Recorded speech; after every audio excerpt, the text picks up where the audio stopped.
Central banks. I'm sure you've heard of them, right? You see them in the paper, on the news, making headlines. But what do they actually do? They don't just sit around giant buildings, sipping espresso and printing money. Well, not all the time. From the Federal Reserve in the US, the European Central Bank, and the Bank of Japan, these are just some of the institutions that literally shape your money, your prices, your jobs, and basically your entire life. In a nutshell, they basically control the entire economy without you knowing it. Central banks are not your typical bank. They operate much differently. They don't go out offering credit cards and personal loans to people like you and I. They operate on a massive scale. At its core, a central bank is a state-owned or government-regulated institution.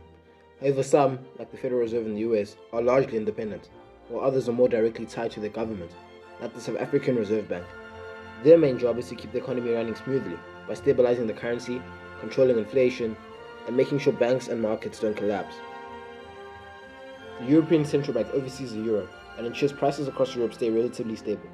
The Bank of Japan has been managing deflation basically for decades. And the Federal Reserve in the US has tools to adjust inflation rates, influence lending, and keep the economy well balanced.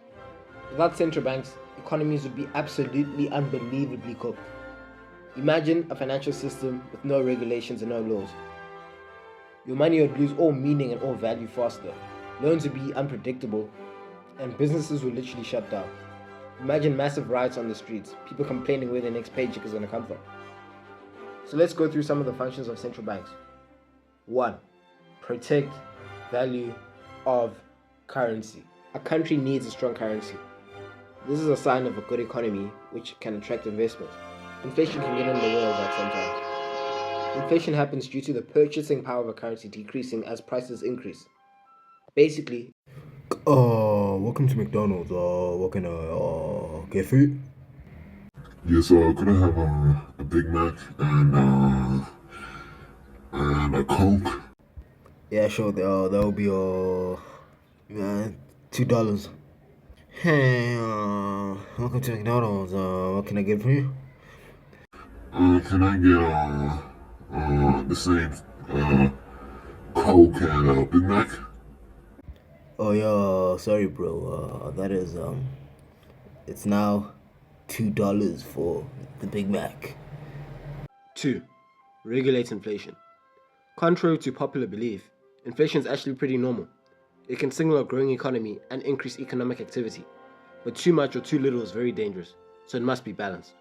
Central banks aim for a target range, like the US Federal Reserve's 2% per year target range.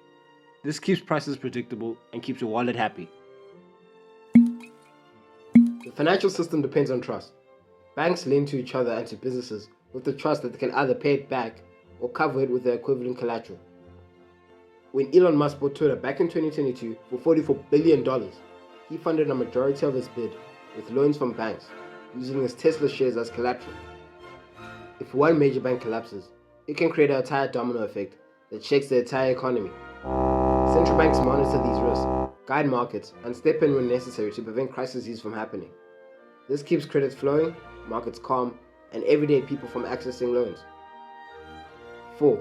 Act as a lender of last resort. When banks run into trouble and can't get funds anywhere, central banks step in as a safety net. They provide emergency funding to stabilize the system. This is exactly what happened to the USA in 2008, injecting trillions of dollars to prevent a total collapse. But more on that later.